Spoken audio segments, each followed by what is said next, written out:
Assalamualaikum warahmatullahi wabarakatuh. Halo, perkenalkan nama saya Nugraha Tirta Persada dengan NIM Digi terakhir yaitu 189 dari program studi S1 Manajemen Universitas Negeri Surabaya.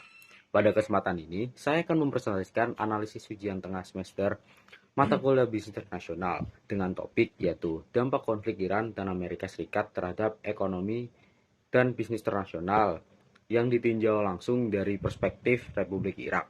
Nah, Irak menjadi pilihan yang sangat menarik karena negara ini berdiri persis di tengah-tengah dua kekuatan besar yang kini sedang berhadapan langsung. Nah, presentasi ini akan saya bagi ke dalam 5 bagian utama. Satu, profil country, yaitu profil ekonomi dan posisi Irak dalam perdagangan global. Yang kedua, hubungan Irak dengan Iran dan Amerika Serikat dari sisi diplomatik, dagang, dan geopolitik. Nah, yang ketiga, dampak konflik, yaitu bagaimana perang ini memukul ekonomi, perdagangan, dan bisnis Irak secara nyata. Nah, yang keempat, strategi Irak, yaitu langkah-langkah adaptasi yang sedang dan perlu dilakukan oleh Irak. Nah, yang terakhir, kesimpulan dari sintetis dari seluruh analisis. Nah, sekarang kita masuk ke bagian pertama, yaitu profil country dari Irak. Nah, Irak sendiri adalah negara dengan GDP sebesar 279,6 miliar US dollar pada tahun 2024 berdasarkan data World Bank dengan populasi 46 juta jiwa dan GDP per kapita yaitu 6.074 US dollar. Nah, Irak berada di posisi menengah di kawasan Timur Tengah. Namun, ada satu angka yang perlu kita garis bawahi, yaitu pertumbuhan GDP Irak pada 2024 tercatat minus 1,5% dan tingkat penganggurannya mencapai 15,5%. Ini menunjukkan bahwa di balik kekayaan minyaknya, Irak menghadapi tantangan struktural yang serius, seperti produksi minyak Irak mencapai 3,86 juta barrel per hari pada 2024. Itu angka yang menempatkannya sebagai salah satu produsen terbesar di dunia. Lebih dari 90% penerimaan negara bergantung sepenuhnya pada ekspor minyak. Posisi geografis Irak juga sangat strategis, yaitu berada di titik temu perdagangan energi Teluk, jalur darat Livan, dan berada langsung di bawah pengaruh tarik-menarik Iran dan Amerika Serikat. Inilah yang membuat Irak menjadi negara yang paling terdampak ketika kedua kekuatan itu berkonflik. Nah, kita masih di bagian profil country dari Irak. Kini kita lihat posisi Irak dalam perdagangan global dan ketergantungan energinya. Dalam hal ekspor minyak, Asia mendominasi dengan menyerap 72% ekspor minyak Irak pada 2024. Tiga pembeli terbesar adalah Cina, India, dan Korea Selatan. Ini membuat Irak sangat terhubung dengan perekonomian Asia, yang ketika Selat Hormuz terganggu, Asia lah yang paling merasakan kekurangannya. Namun, ada satu fakta yang benar-benar paradoks, yaitu Irak adalah eksportir minyak terbesar, tapi sekaligus sangat bergantung pada impor energi dari Iran. Sebanyak 43% listrik Irak dihasilkan dari gas. Impor Iran artinya, ketika konflik memaksa sanksi terhadap Iran, Irak sendiri yang krisis listrik di dalam negerinya. Inilah yang membuat posisi Irak begitu unik. Kaya minyak di bawah tanah, tapi lampu bisa mati kalau pasokan gas dari Iran terganggu. Oke, kita masuk ke bagian kedua, yaitu hubungan Irak dengan Iran dan Amerika Serikat. Dimulai dari hubungan Irak dengan Amerika. Hubungan diplomatik Irak dan Amerika berlangsung sangat intens. Bahkan pada Februari hingga Maret 2026, saat konflik sedang memanas, para menteri luar negeri kedua negara tetap aktif berkonsultasi mengenai stabilitas kawasan.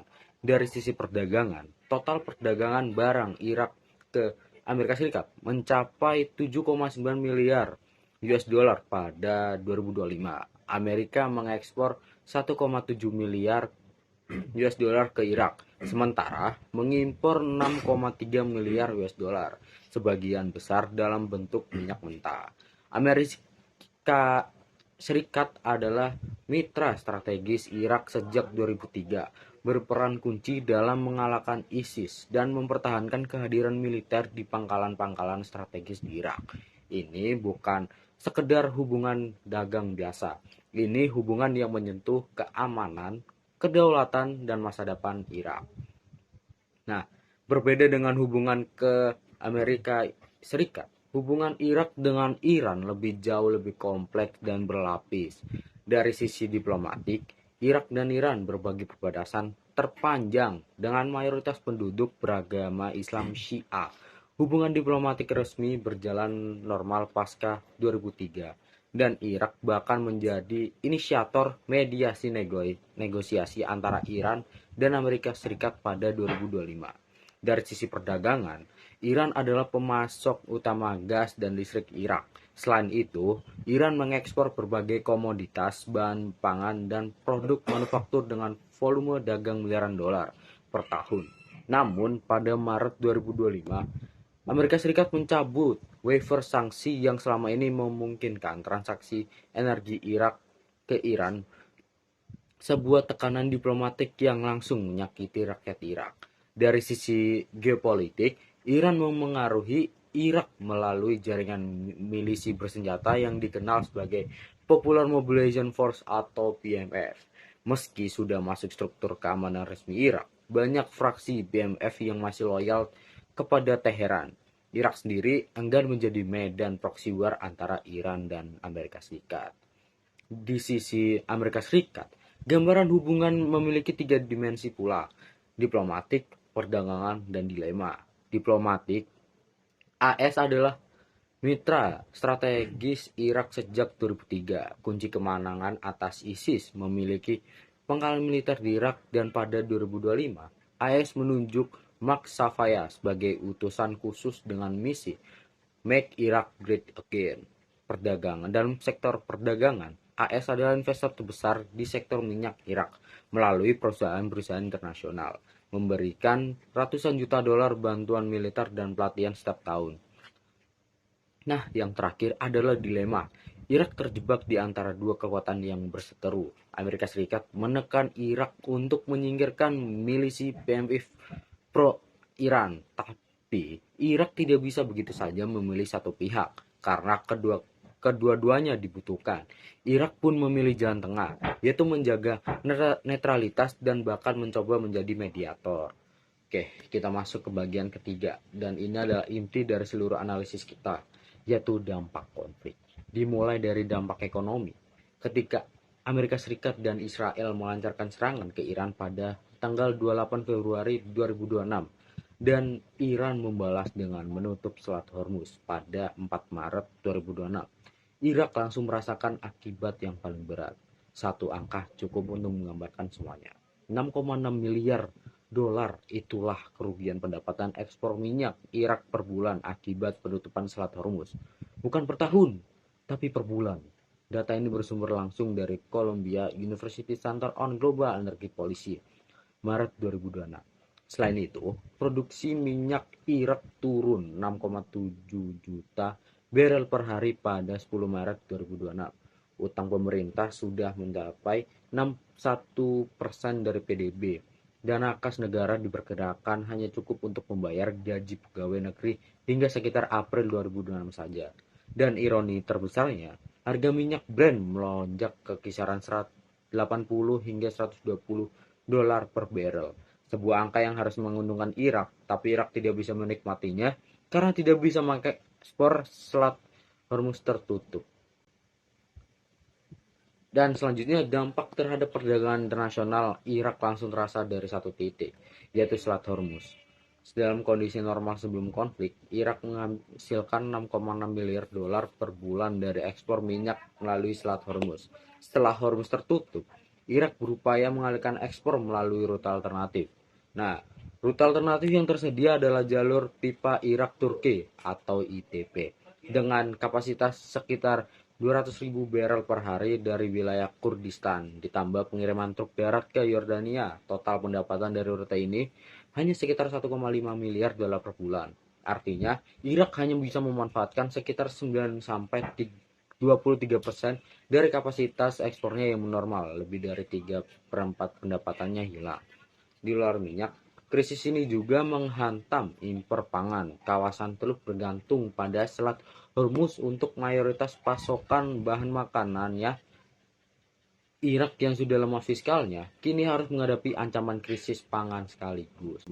Nah, yang selanjutnya adalah dampak konflik ini juga merembet jauh ke dalam dunia bisnis dan investasi Irak, bukan hanya di sektor minyak, yaitu pada industri minyak dan gas.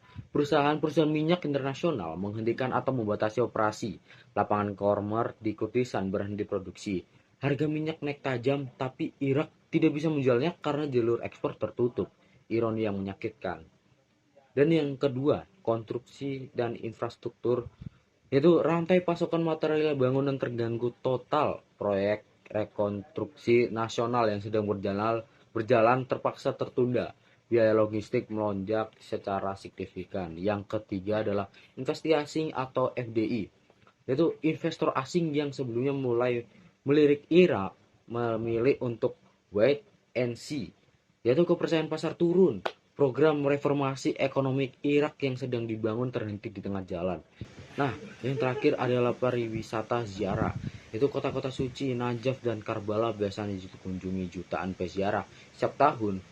Kondisi keamanan yang tidak menentu membuat angka kunjungan anjlok. Salah satu sumber pendapatan penting Irak pun lenyap. Nah, yang di bagian keempat kita lihat bagaimana Irak merespon tekanan ini. Ada 5 strategi. Oh, di bagian keempat, kita lihat bagaimana Irak merespon tekanan ini. Ada 5 strategi utama yang sedang dan perlu dijalankan, yaitu strategi 1, diversifikasi rute ekspor, mengaktifkan penuh jalur pipa Irak-Turki, dan memperluas jalur truk ke Yordania dan mulai menjajaki rute laut alternatif melalui Selatan Oman. Yang kedua adalah diversifikasi sumber energi, yaitu mengurangi ketergantungan gas Iran, memperluas impor dari Turki dan negara-negara Teluk, serta mempercepat pengembangan kapasitas energi dalam negeri. Dan strategi ketiga adalah diplomasi aktif dan mediasi, yaitu Irak memposisikan diri sebagai mediator antara Iran dan Amerika Serikat. Ini bukan hanya kepentingan regional, tapi ini strategi kelangsungan hidup Irak sendiri. Nah, strategi keempat, reformasi militer atau PMF. Menempatkan PMF sebetulnya di bawah komando resmi Perdana Menteri untuk mengurangi tekanan diplomatik dari Amerika Serikat dan membuka peluang investasi Barat yang lebih besar. Nah, yang strategi kelima, diversifikasi ekonomi jangka panjang, yaitu mengurangi ketergantungan lebih dari 90% pada minyak, mendorong sektor pertanian, manufaktur, dan jasa, serta mereformasi regulasi untuk menarik investasi asing non-migas. Kesimpulan, saya ingin berhenti sejenak di sini untuk menganalisis posisi Irak secara lebih mendalam. Irak berdiri di persimpangan antara dua kekuatan besar yang kini berseberangan. Di sisi Iran, Irak bergantung pada gas dan listrik Iran. Iran memiliki pengaruh besar melalui milisi PMF dan kedua negara terikat oleh ikatan budaya Syiah yang sangat kuat. Namun, sanksi AS mengancam seluruh hubungan ini.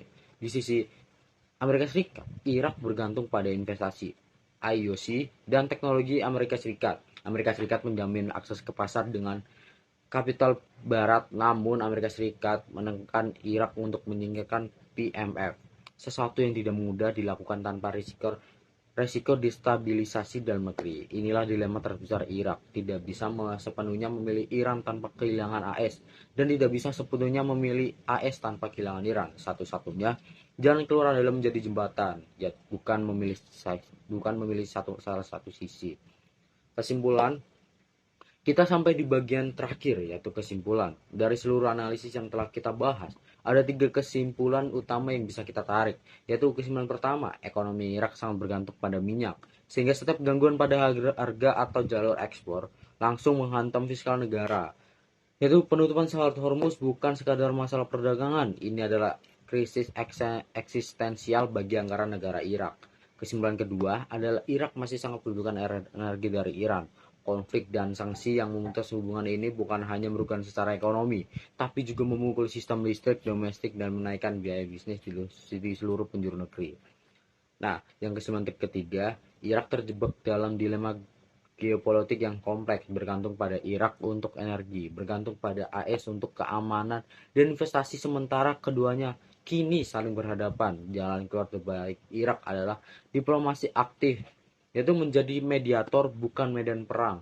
Rekomendasi strategis yaitu Irak harus segera mendiversifikasi rute ekspor dan sumber energinya, memperkuat posisi diplomatik sebagai mediator, mereformasi PMF, dan dalam jangka panjang serius membangun ekonomi yang tidak lagi sepenuhnya bergantung pada satu komoditas. Nah, demikianlah presentasi analisis yang dapat saya sampaikan hari ini mengenai dampak konflik Iran dan Amerika Serikat terhadap ekonomi dan bisnis internasional dari perspektif Republik Irak. Bersama seluruh masyarakat dunia, kita berharap konflik ini segera menemukan jalan damai. Karena pada akhirnya yang paling menanggung beban sebuah perang bukanlah para pemimpinnya, melainkan rakyat biasa, termasuk 46 juta rakyat Irak yang hidupnya kini bergantung pada nasib Selat Hormuz. Terima kasih banyak atas perhatiannya. Wassalamualaikum warahmatullahi wabarakatuh.